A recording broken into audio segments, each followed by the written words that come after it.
දහම ජීවිතයට අපි ලං කරගන්නේ කොහොමද? දහමත් සමග අපේ ජීවිතයේ එදිනෙදා කටයුතු සිදු කරගන්න ගැනීමේදී අපේ සංවරභාවය කියන එක ඇති කරගන්න යුතුයි. ඉතින් ඒ තුල අපි අපේ මේ සංවරභාවය ඇති කර ගැනීමට අපි මොකක්ද දරන ප්‍රයත්නය? අපේ සුදුසු අපේ හැසිරෙන රටාව සකස් කරගත යුතු ආකාරය පිළිබඳව පොඩ්ඩක්. දහම කොහොමද අපේ ජීවිතයට ලං කරගන්නේ? ඒ කියන්නේ දහම අනුව අපේ ජීවිතය සකස් කරගන්නේ අර්ථවත් කරගන්නේ කොහොමද නේද? දහමෙන් අපේ ජීවිතය අර්ථවත් කරගන්නේ කොහොමද? ඒක සයම්ද ඕනම වෙලාවක නවත්තලා ප්‍රශ්න අහන්න.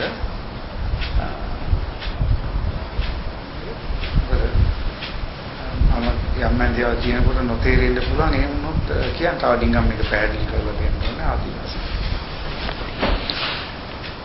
දැන් දහම කියලා ධර්මය කියන්නේ කුමක්ද කියන ප්‍රශ්නේ එනවා.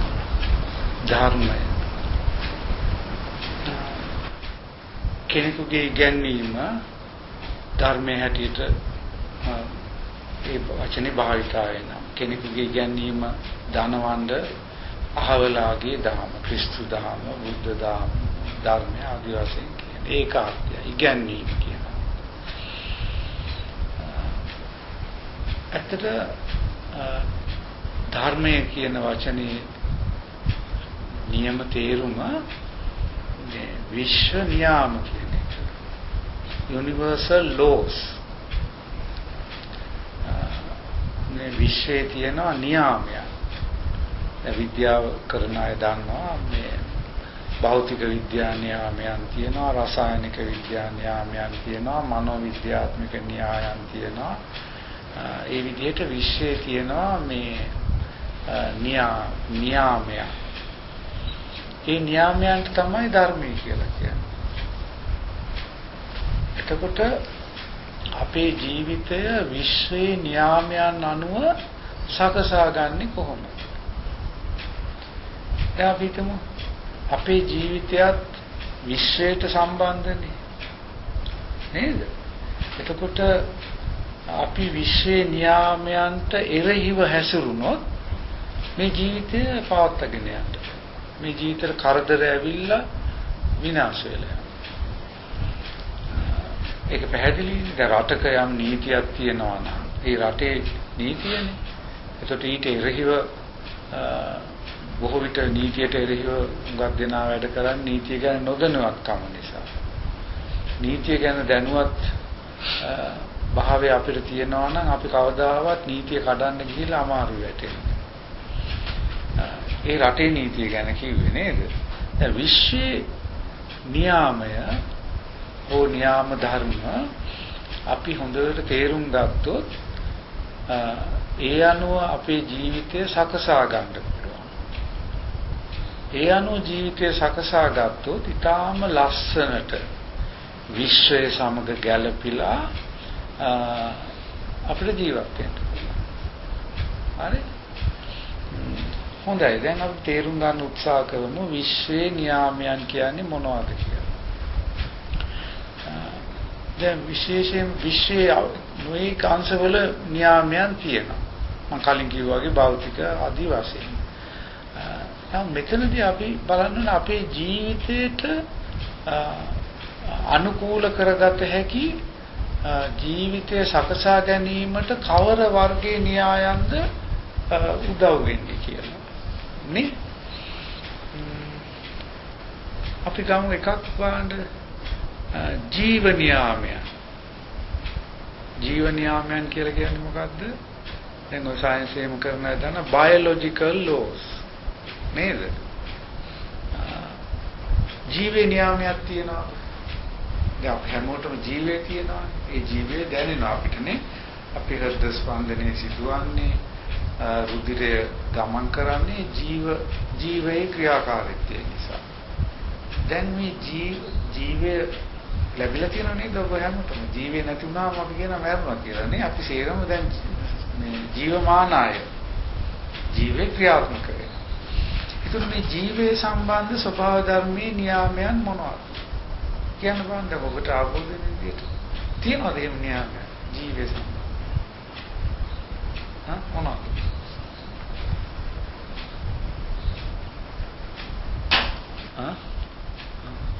මෙච්චර අමාරු දෙයක් නෙවෙයි. මේ පාතගෙන යන ශක්තිය ප්‍රයෝජනෙට ගැනීම. ඔන්න ඒක.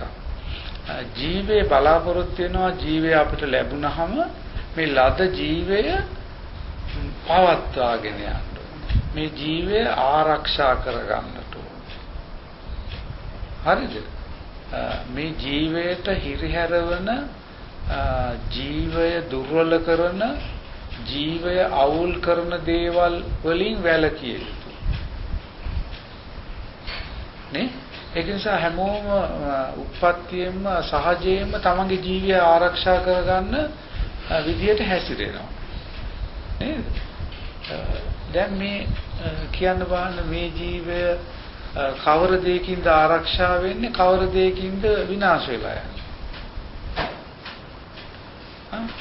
මොනවාද අපේ ජීව විනාශය? දැන් වාස බිව්වොත් මොකද වෙන්නේ? ජීව විනාශය. එතකොට දැන් ඇත්තටම මත් පැන්ටි. හරි ජීව න්‍යායයට විරුද්ධයි. තේරුණාද? එතකොට සිගරට් බීම. කුඩු. ජීව න්‍යායයට විරුද්ධයි. ආහාරය. අපි ගන්න ආහාරය අපේ ජීවිතයට මේ යෝග්‍ය ආහාර වෙන්න ඕනේ නේ. එතකොට අද අපි රස හොයාගෙන ගිහිල්ලා ඒ රසට වහල්ල සමහරට තෙල් වැඩියෙන් දානවා, ලුණු වැඩියෙන් දානවා, සීනි වැඩියෙන් දානවා නේ. එතකොට මොකද වෙන්නේ? කාලයක් යනකොට ඔන්න ඒ වගේ ප්‍රතිඵල වශයෙන් නොඑක් රෝග හටගන්නවා. සෞඛ්‍යයට හිතකර ආහාර ගන්නය කියලා ස්වභාව ධර්මය අපිට තියෙනවා. ඔබ යනු ඔබ ගන්න ආහාරය. වැඩික තේරුම්. දැන් ඔයා කවුද කියලා මට තේරුම් ගන්න ඕන නම් එක ක්‍රමයක් තමයි කන්නේ මොනවද කියලා බලන්න.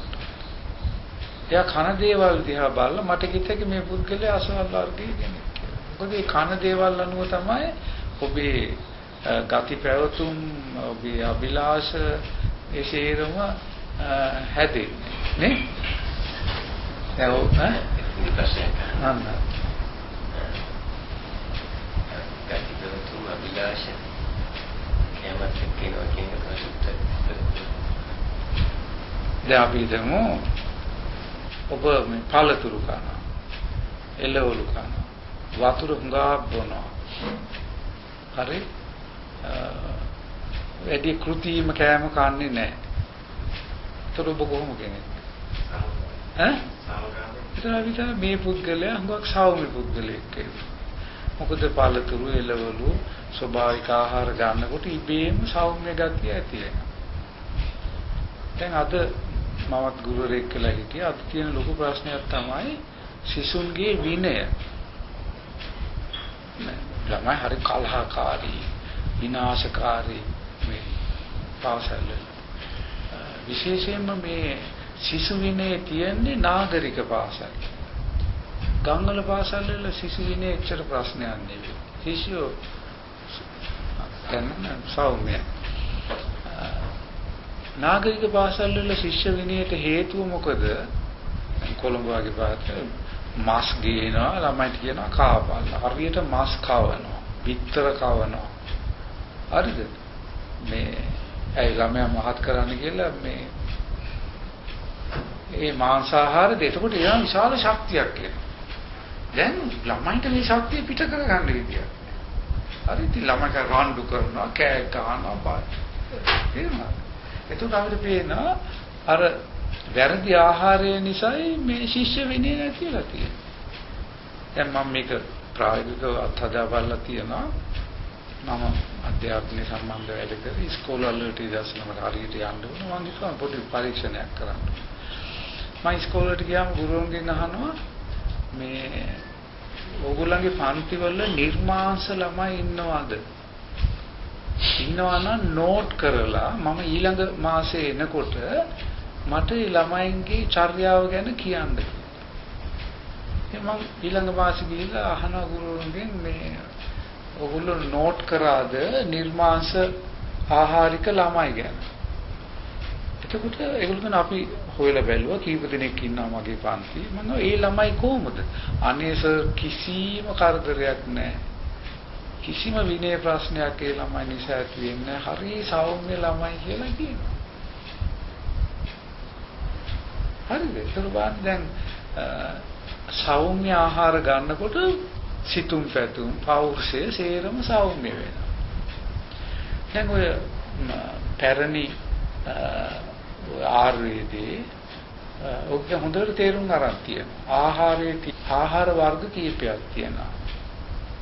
සත්ත්ව ගුණ ඇති කරන ආහාර, රජස් ගුණ ඇති කරන ආහාර, තමස් ගුණ ඇති කරන ආහාර කියලා ආහාර වර්ග තමස් ගුණයෙන් පටන් ගත්තොත් තමස් ගුණ කියන්නේ කම්මැලිකම, අලසකම. දැන් උගාක් අය අද වැලට යන්න බෑ කියලා ඔහේ නිදාගෙන ඉන්නේ. කම්මැලිකම වැඩි. ඒ එක්තරා ආහාරයක් ගත්තා. සමහර ආහාර ගත්තාම හරි ඇඟට කම්මැලි, ඇඟ බරයි. වැඩක් කරන්න හිතෙන්නේ නැහැ. නිකන් ඉන්න හිතෙන්නේ තමස් ගුණය. රජස් ගුණය කියන්නේ අතිශය ක්‍රියා කරන ගුණය. ඒ දැන් සමහර අය ඉන්නවා රජස් ගුණය. දැන් කියමු නිදර්ශනයක් හැටියට දැන් මස් කෑවහම රජස් ගුණය වැඩි. දැන් මස් කෑවහම හරි ආක්‍රමණශීලී සටන් කරනවා, නිකන් ඉන්න බෑ, අතිශය ක්‍රියාකාරී. හරි? දැන් අපි හිතමු අපි සාන්තුවරේ කමෙන්ට යනවා. ගියා අපි මස් රාත්තලක් අරන් යන්නේ නැහැ සාන්තුවරේ. නේද? අපි අරන් යන්නේ මොකද? කීරි. ඇඟ නිවන මේ දේවල් නේ. කීරි පාලතුරු වගේ දේවල් තමයි සාන්තුවරය. මොකද ඒව කෑම යා සත්ත්ව කියලා කියන්නේ ශාන්ත කියන අදහස. ඇඟ නිවෙන ගුණයට මේ සත්ත්ව ගුණ කියලා කියන්නේ. සත්ත්ව කියන්නේ තිරසනා කියන එක නෙවෙයි. දැන් ශාන්තවරු ළඟ තියෙන සත්ත්ව ගුණය. සල්ගාදු වගේ දේශපාලකයෝ රජවරු ළඟ තියෙන රජස් ගුණය. ඒක නිකන් ඉන්න බෑ. කිසියම් අභියෝගات එක්ක සටන් කරන්න ඕනේ. අනිත් ගුණය කියන්නේ අලස. එතකොට ආහාරය තමයි තීරණය කරන්නේ. එيشා අපිට යම් කිසි ආකාරයක පෞරුෂයක් ගොඩනගා ගන්න ඕන නම් අපි ඒකට උදව් වෙන විදිය ආහාරයි ගන්නට ඕන. දැන් බලන්න අපි කතා කරන්නේ ජීව නියාමයන් ගැන නේද? තව ජීව නියාමයක් කියන්නේ ධර්මයේ කියන්නේ ඕවා තමයි. තව එකක් ඒකට මම හොඳ මේ භාවනාවක් කියලා දෙන්න. යම් කිසි කෑමක් කෑවහම ඒ කෑම කාලේ ඉවරලා වතුරින් බීවට පස්සේ ඩිංගම් මෙනෙහි කරන්න මේ ගත්ත ආහාරය කොහොමද මට දැනෙන්නේ කියලා. දැන් මේ ස්වර්ගලාට ඉස්සෙල්ලා මම නෙල්ලි විස වගේක් බීවා. බීලා මම බැලුවා මොකද්ද මේ ගත්ත බීම මා තුළ වැඩ කරන්නේ. මට හරි සෞම්‍ය හැඟීමක් මට ඇති වුණා මේ අර මගේ ඇඟේ තිබිච්ච නිකන් කලබල අර ගමන් වේස නිසා ඇතිවෙච්ච සේරම නිවිලා හරිම සෞම්‍ය ගුණයක් ඇති. දැන් බලන්න ඊළඟට දැන් මාස් ටිකක් කාලා ඒ කාපු මාස් මොකද්ද අපි ඇඟ ඇතුලේ කරන්නේ කියලා. ඒකට දැන බරයි. ඒකට දැන මේක නිකන් ඇඟට නිකන් අමුතු බරක් ගෙනලා දුන්නා. ඇඟ අමාරුයි මේ මාස් කෑ. දැන් පළතුරු ටිකක් කෑම දැනෙන්නේ වෙනස්. එතකොට ආහාරයේ බලපෑම ගැන අපි දිගින් දිගට තර්ක කරන්න ඕනේ. ඕනෑම සිහි බුද්ධිය තියෙන කෙනෙකුට යම්කිසි කෑමක් කාපු ගමන්ම ඒ කෑම කොහොමද තමන්ගේ ශරීරයට දැනෙන්නේ කියන සිහිය ඇති කරගන්න. දැන් වැරදිලා හරි දැන් යම් කෑමක් කෑවහම මට දැනෙනවා නම් මේ දුක වැඩි. ડિප්‍රෙෂන් දැන් ඔය ડિප්‍රෙෂන් කියලා කියන්නේ නිකන් කලකිරීම ගතිය වැඩි. ඉතින් මට පුළුවන් මේ අඳුර ගන්න මේ කෑම කෑවම මගේ හිතේ මූඩ් එක හරි මේ පහළට වැටෙනවා. හරි? ඉතින් ඒක මම අඳුරගත්තට පස්සේ මම මේ කෑම කන්නේ නැහැ. දැන් සමහර කෑම කෑවම හරි ප්‍රීතිමත් ගතියක් ඇති වෙනවා. ඒ නිසා අපි හරි ප්‍රවේශම් වෙන්නට ඕනේ. අපි කන කෑම කෙරේ. ඒකට මේ වෛද්‍යවරයෙක් කියලා උපදෙස් දෙන්න ඕන නැහැ. අපිටම බලා ගන්න පුළුවන්. අපි කන කෑම අපිට බලපාන්නේ කොහොමද කියලා. තේරුණාද? හොඳයි. එතකොට අපි ආහාරය ගැන කිව්වා. ඒක ජීව නියාමයක්. තව එකක් කියන්න බලන්න. මේ ජීවයේ තියෙන ධහම, ජීව ධහම. ඔව්. හරි. ජීවයට හරි හිතකරයි ජලය කියන්නේ. ඒකට හේතුව මේ ජලය කියනවා මේ ජීවේ ඉස්සලාම ආරම්භ වුණේ. සත්‍යයන්ගේත් මනුෂ්‍යයන්ගේත් ඒක ශෛලික සත්‍යයක් ඇති වුණා නිකන් ජෙලි වගේ සත්‍යයක්. ඒක ඇති වුණේ දියරේ. එතකොට මේ ජෙලි වගේ ඇති වෙච්ච සත්‍යය තමයි පස්සේ මූදේ ටිපුවයි මත්සිය වෙලා ගොඩට ආපු අය සිව්පාවුරුගේ වෙලා ආවේ. එතකොට අපේ ජලය ජීවයට හරි හිත කරයි. දැන් මේ හිත කර බව අපිට දැනෙනවා ජලාශයක් ළඟට ගිය ගමන් අපේ ඇඟ පිනා යනවා. තේරුණාද? ඒක දැකලා තියෙනවද? මේ දැන් ගංගාවක වෙරළට ගියාම හරි සතුටක් ඇති. ඒකට හේතුව මේ ජීවේ හරි ආකර්ෂණයක් තියෙනවා ජලයට. එතකොට ජපාන් ක්‍රමයක් තියෙනවා. උදේ නැගිටලා හොඳ පිරිසිදු වතුර වීදුරු 6ක් බිව්වහම ඒගොල්ලෝ කියනවා ලෙඩ 80 ගණනක් සනීප වෙනවා කියලා. මොනවාද හෘදයාබාධ ඇති වෙන්නේ නැහැ පුද්ගලයාට ඕම කියාගෙන යනවා. ඒකට කියනවා මේ වෝටර් තෙරපි කියලා. ඇත්තටම මේ දෙන්න නැගිටලා හොඳට වතුර බොන්න බලන්න Tamanටම දැනෙනවා මේ සෞඛ්‍ය වැඩි වුණා. එතකොට සබහා ඔන්න එක ජීවන යාමයක් තමයි පිරිසිදු වතුර හැකිතාක් බොන්න. නාන්න. ඒ ජීවන යාමය අපිට කියන දේ. හොඳයි තව දෙයක් බලමු ජීවේ නියාමය. හරි. දැන් සමහර පරිසරවලට ගියාම අපිට හරි අමාරුයි. මේ තේරුණා නේද? ඒ කියන්නේ මේ පොළවේ එකම මේ එක තැන්වල තියෙන එක මේ ගති තියෙනවා. දැන් මම හොයාගෙන තියෙනවා මේ ඒ කියන්නේ මම බණ්ඩාරල පැතිරට ගියේ සමහර තැන්වලට ගියාම හරි සතුටක් ඇති වෙනවා. තව සමහර තැනකට ගියාම නිකන් හරිම මේ අපහසුතාවක් ඇති වෙනවා. ඔකට ගැමිය කියන පෙරේත පාදීට. එතනට ගියාම වගතුවක් නැහැ. හිත විතරම මේ මානසිකව බලපාන. දිව්‍ය පාදීට. දැන් මේකත් අපිට ආහාරය වගේම අත්දකින්න පුළුවන්. තේරුණාද? ඔබ යම් තැනකට ගියාම බලන්න මේ භූමිය දැන් මට දැනෙන්නේ කොහොමද? අපි මේ කතා කර හිටියේ භූමිය, පරිසරය අපිට බලපානවා. එතකොට පරිසරයේ තියෙන ගස් කොළන් අපිට බලපානවා. තමන්ගේ කය සංවේදී වෙනකොට මේවා පේන්න පටන් ගන්නවා. ජීව න්‍යායන් අඳුර ගන්න පුළුවන් වෙනවා.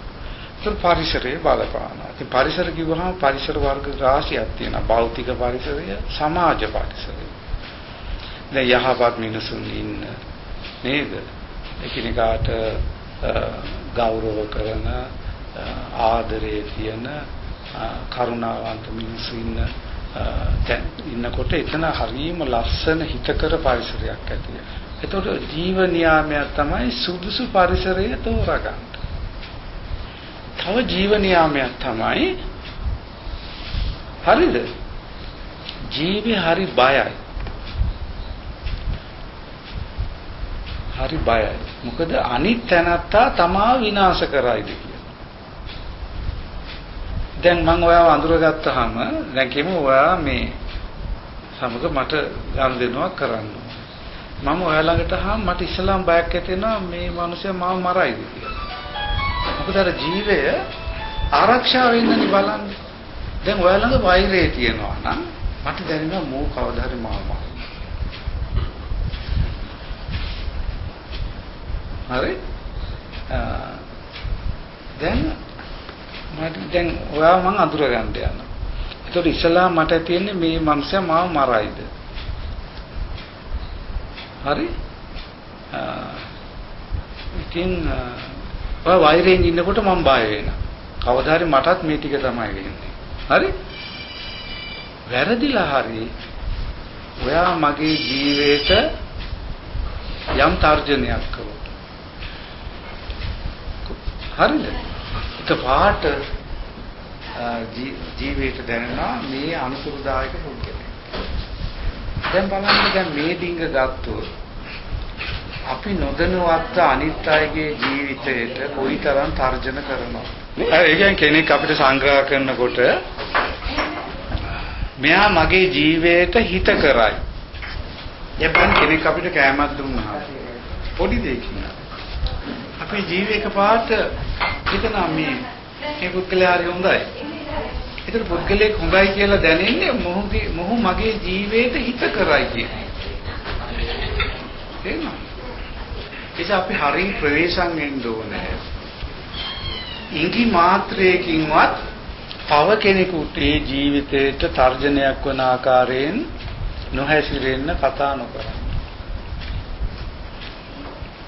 දේශපාලනය කියන්නේ වේදිකාවකට ගිහිල්ලා ද්වේෂයෙන් වෛරයෙන් තව පුද්ගලයන්ට බැනී. මේක ජීවිතයට හිත කර නැහැ. දේශපාලකය කියන්නේ ජීවිතයට හිත කරපණ විදියක්. අපි ඔබ ආරක්ෂා කරනවා. අපි එකතු වෙලා ලස්සන රටක් හදාගමු. අපි දුප්පතුන්ට හොඳට ජීවත් වෙන්න අපි දුප්පතුන් නගා සිටුවමු. කාරුණික වදන් ඇහෙන්න ඕනේ අපිට වේදිකාවේ. හරිද? මිනිසුන් අගේන වදන් ඇහෙන්නට ඕනේ. එතකොට මේ අපි මවන්න ඕනේ ජීව මිත්‍ර සමාජය. ජීවිත හිතකර ජීවිත මිත්‍ර සමාජය. තමෝ ජීව මිත්‍රයෙක් ඉන්න ඕනේ. යන හැමතැනම ජීවිත ගරු කරන, සත්කාර කරන ජීවිත කරුණාවෙන් කතා කරන පුද්ගලයෙක් වෙන්න. ඒක මනුෂ්‍ය ජීවිතය වෙන්න පුළුවන්, සත්ත්ව ජීවිතය වෙන්න. මෛත්‍රිය කියන්නේ. මෛත්‍රිය කියන්නේ ඒක තමයි. දැන් දෙමව්පියෝ දරුවන්ගේ ජීවිතයට තර්ජන විදියට කතා කරනවා. ළමයා හරි සංවේදී. ළමයාට එකපාරට දැනෙනවා මේ කතා කරන්නේ මගේ ජීවිතයට තර්ජනාත්මක. දැන් කියන්නේ ජීව හිතකර වාක්‍ය ටිකක් කියන්න බලන්න. මනුෂ්‍ය ජීවිත හිතකර ආයුබෝවන්. මොකක්ද? ඔබේ ආයුෂ බොහෝ වේවා. ආයු රක්칸තු ආයු රක්칸තු ආවද. හරි හිතකරයි ජීවිත. හරි භවතු සබ්බ මංගල. සියලු දෙනාටම මංගල්‍යයක් සුභ සිද්ධියක් වේවා. දැන් ඔය වේද වගේ ග්‍රන්ථවල හරියට තියෙනවා ජීව හිතකර වාක්‍ය. එතකොට මේ ජීව හිතකර වාක්‍ය කිව්වත් කමක් නැහැ. ඊළඟට කෙනෙක් ඇසුරු කරනකොට හැමතිස්සෙම එයාගේ ජීවිතයට Taman ආමන්ත්‍රණය කරන ඔබේ ජීවිතයට මම සුවපත්.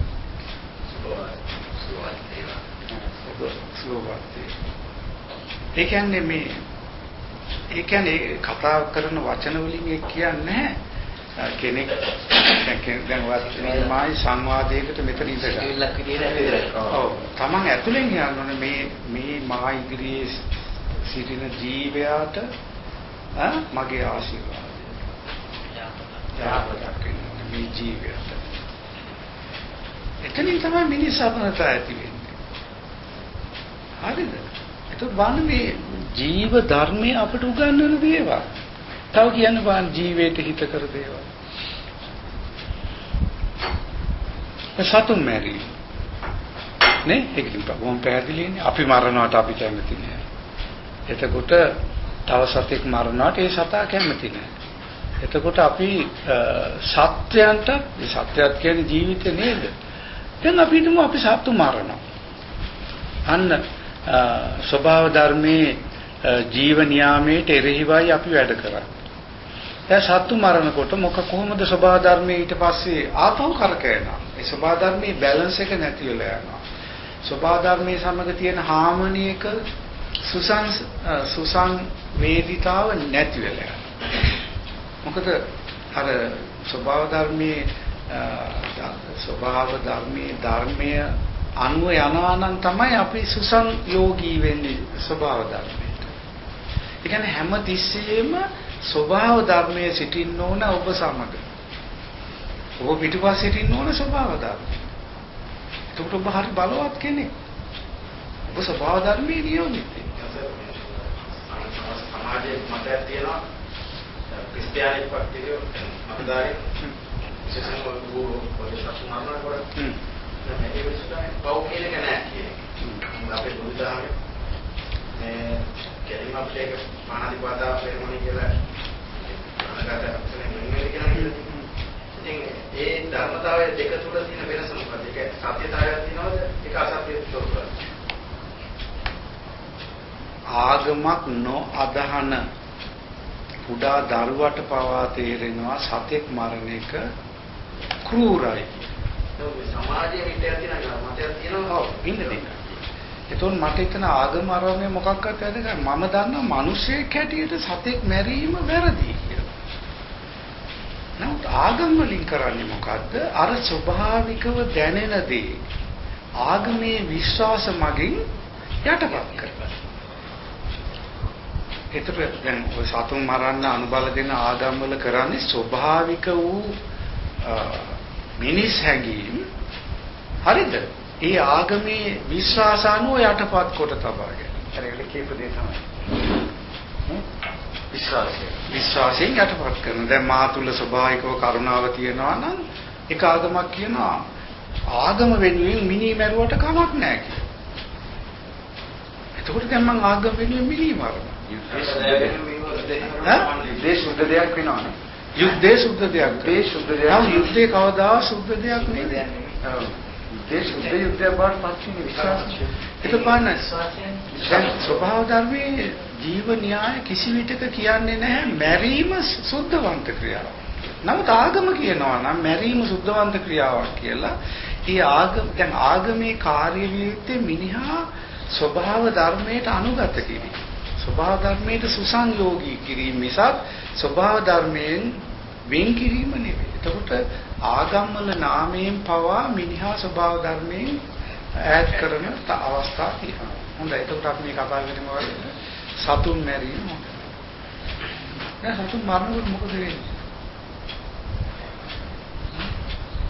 දැන් වෝටේම වශයෙන් සතුන් මරන්නේ කියනවා. ඔව්. ගවඝාතනය සිදු කරනවා. දැන් අපි ඒ සතා මරණකින් නැත්නම් අපි මස් ගන්න. අපි මස් කණකින් නැත්නම් මස් මරන.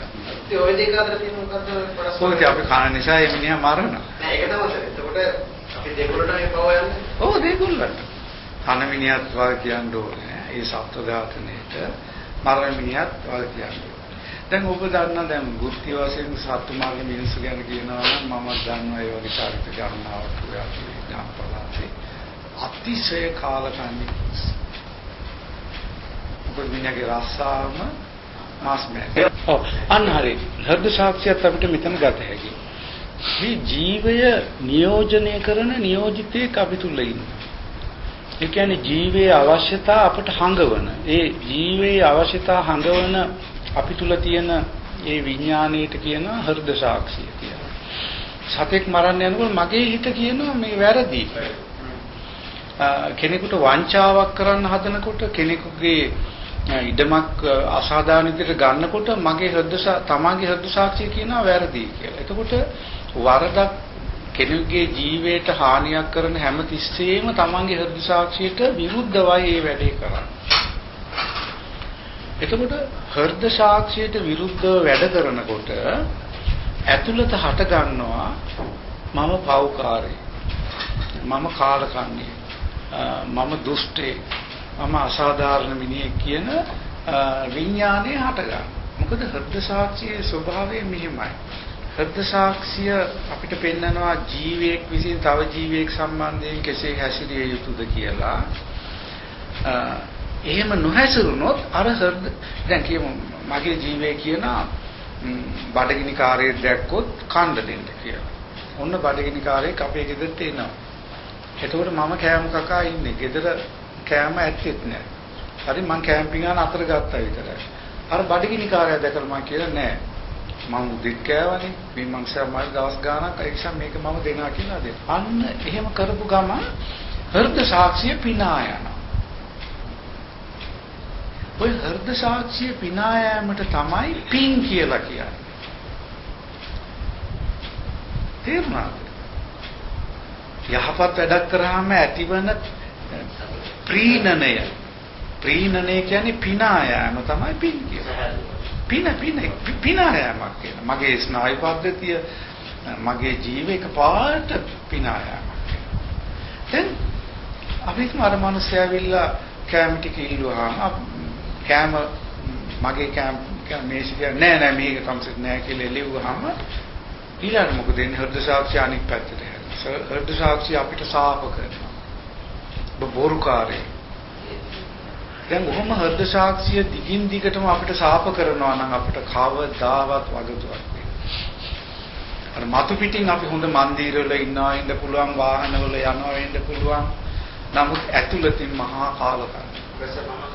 මට දැන් ඇඟිලා දෙනවා සමකාර සමාජීය අපි දන් දීම ප්‍රතික්ෂේප කරනවා. අපේ මුදල් තියෙනවා මුදල් වශයෙන් මුදල් තියෙනවා. උපේලා දෙකක් කියලා දෙන්නේ නැහැ. ඒක ඒ පුජේ අර පුරුද්දක් වශයෙන් තමන්ගේ පුරුද්ද ගොඩනගාගෙන හිටියොත් ඒ පුජේ අර අපි හිතන මානසික මට්ටමේ අපි හෘද සාක්ෂියට බාරක් වෙන්නේ නැහැ. අර පුරුද්ද ඒක අභිභවයම ඒක. දැන් හෘද සාක්ෂිය හරි අහිංසකයි. දුර්වලයි හෘද සාක්ෂිය. හෘද සාක්ෂිය කියනවා මේ බඩගිනි කාර්යයට දෙන්න කියලා. අපි නෑ දෙන්න කියලා අපි හිත රළු කරගත්තොත් කාලයක් යනකොට බඩගිනි කාර්යය දැක්කම අපිට දෙන හැඟීමක් ඇති වෙන්නේ නෑ. ඒ කියන්නේ තමන්ගේ හෘද සාක්ෂිය තමන් විනාශ කරගත්තා. ඔව්. එතකොට කාලකන්ණි භාවයේ ලොකුම තැන හෘද සාක්ෂියක් නැති මිනිහෙක්. හරි භයානක ආශ්‍රය කරන්නත් බෑ. දැන් කියමු ඔබේ ගෙදරට එන මිනිසෙක් ඉන්නවා. ඔබේ තරහකාරී ක්‍රිමියට කියන ඔබට මම රුපියල් 5000ක් දෙන්නම් දාපන් ලින්දට වාස. ඒ මිනිහට කරතේ. ඒ මිනිහට හෘද සාක්ෂිය.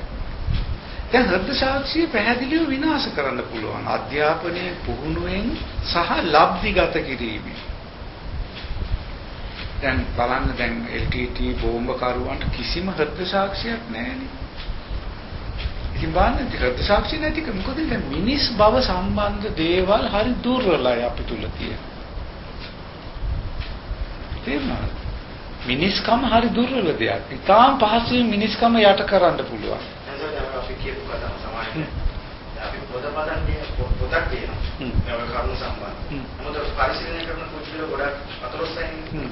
ඒ කොටසට වගේ ඒ අනුගාමික වුණා අපි හිතන්නේ. දැන් ඔබතුමාගේ පොත කියපු නිසා ඔබතුමා පිළිබඳ චිත්‍රයක් ඇති වුණා. මේ සැරෙන් නම් ඔබතුමා ගැන අඳුරගත්තා. අද දෙන්න ඒක රාශිනවනේ. නමුත් මොහොත සමාජයට අපිට ඔයක දෙන වෙන ක්‍රියාමාර්ගයක් අපිට හිතන්න බැහැ. දැන් සමාජයේ අපි ගොඩනගා ගන්න එකනේ අපි මේ ගොඩක් මේ ප්‍රයත්න කරන්නේ. කියන්නේ සියලු දෙනාට මේ පණ්ඩිතේ දෙන ආකාරය ඊට වඩා දැන් මේ පවතින ක්‍රමයට වඩා වෙන විකල්පයක් අපිට හොයන්න ලැබෙනවා. කවදාවත් ජනමාධ්‍යයෙන් මේ වගේ දෙයක් කියන්න බෑ. ඉතින් මම ඇත්තටම ජනමාධ්‍ය ගැන කලකිරලා දැන් ඉන්නේ මම ඉච්චර අඬ ගැවුවත් යන්නේ නැහැ. මොකද මට ඕන කරන ගැඹුරු පණිවිඩයක් දෙන්න බෑ. ඒක ඉතින් හැම මාධ්‍යයෙන් කපලා ඒකේ බලය අඩු කරලා ඒ කියන්නේ ගැඹුරු මිනිස් පණිවිඩයක් දෙන්න බැරි මාධ්‍යයක් බවට ජනමාධ්‍ය පත් වෙලා තියෙනවා. හොඳම ක්‍රමය තමයි ලියන එක. ඕනෑම අදහසක් ලියන්න පුළුවන්. ඔව් කමන්නේ හැමතිස්සෙම අපිට මේ තේරෙනවද? මහජනයා කියන සංකල්පය බොරු. මට පෙන්වන්න මහජනයෙක්. දැන් මෙතන ඉන්නවද මහජනය? මේ මහජනය කියන්නේ මනසින් දැන් මෙතන ඉන්නවා ගුණපාල, සිරිසේන, ගුණපාලගේ බිරිඳ, ගුණපාලගේ ලොකු පුතා.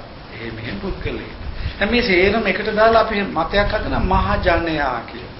මේ මහජනයා කියලා જાතියක් නැහැ. දැන් මහජනයා කති කියලා කියන්න බෑ. දැන් කෑම අපි කියමු මේකේ මේ කෑම පුරවල තියෙනවා. මහජනයා කෑවා කියන්න බෑ. මොකද එක එක පුද්ගලයාගේ බඩටයි ගියේ. එක එක පුද්ගලයා එක හරිද? කවුද මේ මහජනයා හදාගත්තේ? මිනිසුන්ව කුප්පන්න ඕන දේශපාලක. දේශපාලකයෙක්ගේ වචනයක් මහජන කියන්නේ. ඉන්නේ මිනිස්සු. ඉන්නේ පුද්ගලයෝ. තනිකරම. તો ජනතාව වෙන පුද්ගලයෝ ඉන්නේ. හැබැයි මෙතන හරි භයානක දෙයක් තියෙනවා. තනි පුද්ගලයෝ කුප්පලා ඒගොල්ලෝ සේරම කැටි පොරව අරගෙන එළියට එනකොට අන්න මහජනයා එළියට එනවා කියන්නේ. ඒ කියන්නේ යම්කිසි අදහසකින් තනි පුද්ගලයෝ මෝහණයටපත් කරලා. ඒ පුද්ගලයෝ එකවන්න එනකොට කියතයි අන්න මහජනයා පෙළපාලියනවා. ඒතර මහජනයා හැදෙන්නේ තනි පුද්ගලයන් යම්කිසි අදහසකින් වශී කරලා ඔවුන්ගේ ස්වභාවික සිහිය නැති කරාම ඔවුන් මහජනයා ලෙස කටයුතු කරනවා. සමූහ උන්මාදයක් යටතේ වැඩ කරන කොටයි මහජනයා පහළ. අපි හැමතිස්සෙම කතා කරන්නේ. දැන් අපේව කොහොමද මේ කියන්නේ? මම නම් කවදාත් මහජනයාට කතා කරන්නේ. මම කතා කරන්නේ තනි පුද්ගලයන්ට. සමාජය වෙනස් වෙන්නේ මහජනයාට කතා කරලා කවදා සමාජය වෙනස් වෙන්නේ. ওই දේශපාලකී වේදිකාවල කෑ ගහන එකකින්වත් සමාජය වෙනස් වෙන්නේ. සමාජය වෙනස් වෙන්නේ තනි පුද්ගලයාට අපි කතා කරනවා. හරිද? හොඳයි. එතකොට මේ අයිතික කවදාවත් ලෝකේම හදන්න බෑ. ඒ ලෝකයේ තියෙන හරි අවාසනාවන්ත ස්වභාවයක් හදන්න බැරි දෙයක් මේ ලෝකේ. කියන්නේ සියලු දේ මේ ආකාරයෙන් පවතින. අනේ මන්ද. දැන් බලන්න බුදුන් වහන්සේට බැරි වුණානේ ඉන්දියාවේ කුල ભેදේ නැති කරන්නේ. තාමත් කුල ભેදේ තියෙනවා. ඒ කියන්නේ ලෝකයේ හැදෙන දෙයක් නෙවෙයි. හැබැයි මේ නොහැදෙන ලෝකයේ කීප දෙනෙකුට පුළුවන් හැදෙන්න. තමයි. තමයි අර පුද්ගලයේ ඉදිරිය ගත්තාම ඔව්. අවශ්‍ය පුද්ගලයෝ කියන මේ රාජ්‍ය සංකල්පයේ එන්නේ සමාජයේ පුද්ගලයා තමයි හැදෙන්නේ. අන්න හරි. අවශ්‍යතාවය.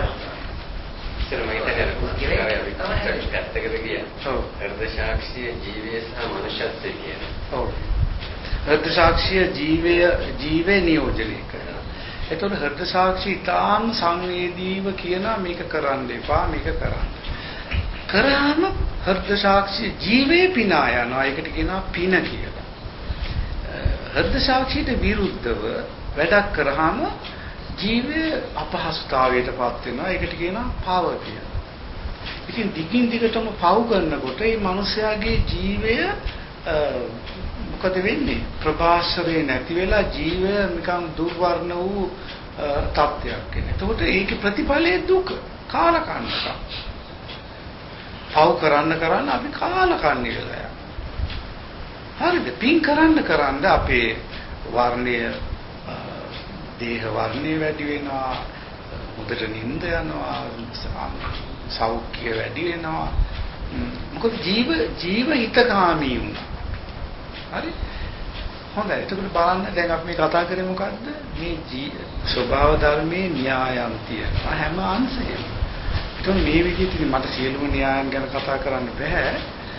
අපි ජීවේ න්‍යාම විතරක් බැලුවොත් ඒකෙන් අපිට බොහෝ දුර ගිහිල්ලා ස්වභාව ධර්මයට එකතු වෙන්න පුළුවන්.